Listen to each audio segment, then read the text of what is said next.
Hoje, 27 de janeiro, bem-vindo a você, obrigada pela companhia, pela audiência, você que chegou agora nos acompanhando. E olha, daqui a pouquinho as crianças, voltam às escolas, voltam às aulas. Agora, tem uma situação que preocupa no país. Muitas crianças e muitos adolescentes também estão com a vacinação atrasada. E segundo a Organização Mundial da Saúde, o Brasil está entre os 10 países nessa situação, com baixa adesão às vacinas. Eu vou conversar agora com o imunologista Dr. Gustavo Cabral. Ele é pós-doutor e pesquisador da USP, Universidade de São Paulo, e é autor do livro Sistema Imunológico e Vacinas. Gustavo, muito obrigada por atender aqui ao nosso convite, trazendo este alerta a todos os pais que acompanham agora o nosso Manhã Total. E a pergunta que eu quero começar a nossa conversa é a seguinte: quais vacinas as crianças precisam estar em dia, principalmente nesse retorno às aulas? Bom dia, Manca. Então, quando a gente fala sobre vacinas, tem uma coisa bem interessante nossa, tá, de brasileiros. A gente tem uma capacidade de vacinação que é incrível. Nós temos isso historicamente. Porém, ultimamente, principalmente depois de 2016, a gente não tem alcançado a vacinação das principais vacinas infantil, tá?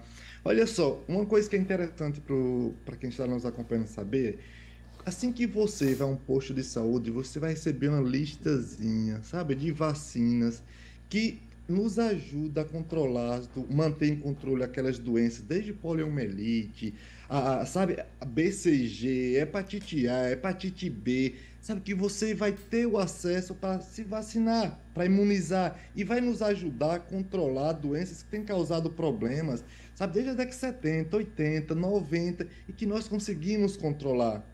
Isso pode ser referência também para agora, para a Covid-19, porque já tem vacina disponível para todos os grupos, de 6 meses a mais de 100 anos.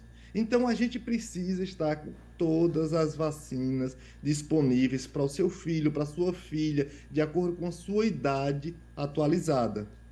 Muito bem. E aí a gente tem uma situação, esse alerta da Organização Mundial da Saúde, que é, por mais informação que nós tenhamos, infelizmente as pessoas não acreditam. E esse é um grande problema, é um grande desafio, na sua opinião, Gustavo? Isso não tenha dúvida. Quando a gente fala o Brasil assim recente, a gente deixou um pouco de lado aquele projeto nacional de orientação social. Olha para a gente cresceu vendo várias campanhas nas TVs Sim. abertas. Por exemplo, agora que tem essas mídias alternativas, pode explorar isso também.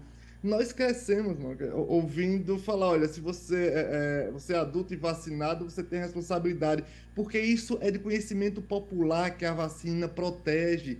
A vacina é algo de responsabilidade pessoal e social. A gente não tem como esquecer isso, porque esses últimos anos nós passamos por dificuldades de orientação social e a gente precisa voltar essas campanhas nas TVs abertas mesmo.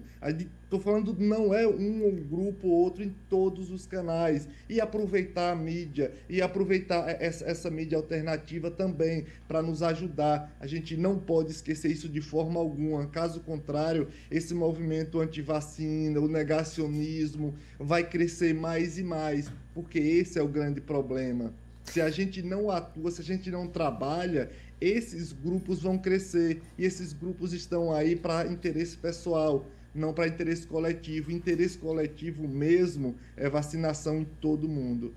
O Gustavo, imunologista e pesquisador da Universidade de São Paulo, da USP, conversando conosco, ele é autor do livro Sistema Imunológico e Vacinas. Ele traz de uma forma muito descomplicada informações importantes. Aí você está vendo a capa do livro, de todo o processo, de como a pesquisa é desenvolvida, como a vacina é desenvolvida.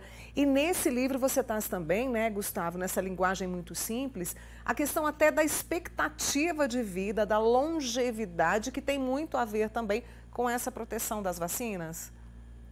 Pois é, a gente discute muito ciência, esse conhecimento mais técnico nos grandes centros, nos centros universitários. E essa é uma questão que eu tento discutir. Aproveitei muito esse período de pandemia que a gente conseguiu espaço para falar, olha, a ciência tem que ser acessível.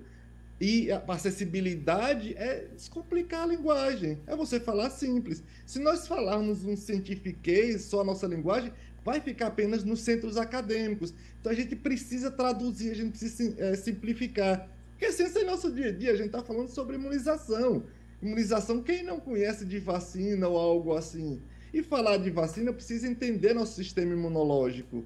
E entender o sistema imunológico é uma forma simples, acessível, brincar com os componentes da nossa imunidade, a imunidade que nós já nascemos, a imunidade que a gente se adapta. E aí eu aproveito e brinco também, olha, se nós queremos ter uma vida longa, a gente precisa ter vacinação. Se a gente olhar para a gente, ali para a sociedade no início do século passado, século XX, eu já seria um velho, eu tenho 41 anos, porque a expectativa de vida mundial girava em torno de 30 e poucos anos. Hoje a expectativa de vida ultrapassa 70 anos, estou falando mundial. E isso tem uma relação direta com esse trabalho, com essa ferramenta que é a melhor contra doenças infecciosas, contra doença contagiosa, que, sabe, devastou a humanidade assim por milhões de anos. Só que agora a gente tem como prevenir. O que está acontecendo agora com a pandemia sempre aconteceu e repetitivamente. Foi muito repetido, diversos surtos. Só que a vacinação foi evoluindo no século passado e a gente conseguiu controlar, graças a Deus, vários outros fatores, mas a vacinação tem uma influência muito grande. Por isso eu quero reforçar o nome do livro. Vou até pedir o pessoal para colocar novamente a capa para que você possa printar e ler este livro, que é de uma linguagem assim, muito acessível. Sistema Imunológico e Vacinas, do pós-doutor, pesquisador, imunologista Gustavo Cabral, da Universidade de São Paulo, que está conversando com a gente hoje, trazendo essas informações e esclarecimentos importantes, porque a gente não veja outras doenças que já foram erradicadas. Sabe, o ano passado aqui, Gustavo, a gente falou bastante sobre a questão da paralisia infantil. Infelizmente, a vacinação, assim, lá embaixo e correndo risco de voltar. Pois é, e são esses pequenos detalhes que às vezes as pessoas falam, olha, não tem mais, não vai usar. Pelo amor de Deus, a gente precisa controlar. Nós lutamos tanto, né, naquela coisa da década de 80, década de 90, fazendo campanha nas escolas, sabe? Eu, garotão, brincando com todo mundo para receber a vacina. Era uma coisa lúdica se vacinar, sabe? A gente brincava nas escolas, olha, vai ter campanha, então vamos nos divertir e tal. Agora a gente está com medo de tomar aquilo que nos protege. Não, a gente precisa retornar e este ano de 2023 a gente tem que bater todas as metas de vacinação infantil para a gente ter um pouquinho mais de tranquilidade e seguir a vida com mais leveza. Muito obrigada por aceitar o nosso convite. Espero conversar com você outras vezes aqui. Conte conosco, viu, Gustavo? Um grande abraço para você. Abração, minha querida. Até breve. Será um prazer enorme, tá bem? Até breve, Obrigado. então. Um beijo, bom fim de semana, uma simpatia, né, Gustavo? A gente vai conhecendo esses profissionais e que, olha, nos ajudam tanto aqui no Manhã Total. Por isso eu agradeço a sua atenção e a sua audiência sempre, viu?